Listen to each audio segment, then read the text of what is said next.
The first impression I get is that this is really heavy. It feels really solid, for lack of a better word. It just pops open. There are a ton of bits in here, and it's just a friction fit. There's also tweezers. It came fully charged. You can hear it.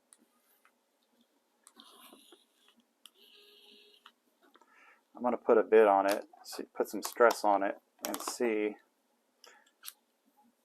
just what it'll do. Like, I'm having a hard time stopping that, so it's got some power to it. And you have your battery and direction,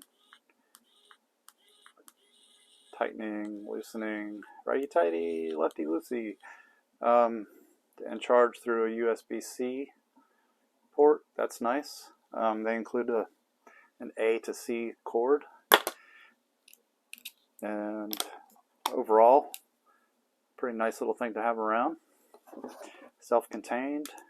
The only issue I've found is that you have to have this in exactly the right way, because it is such a snug fit that you run into stuff like this. But that's the price you pay for such close tolerances. Overall, pretty good opinion. Definitely love the power for the size, is really impressive, and the number of bits. So definitely one to have around for that occasion.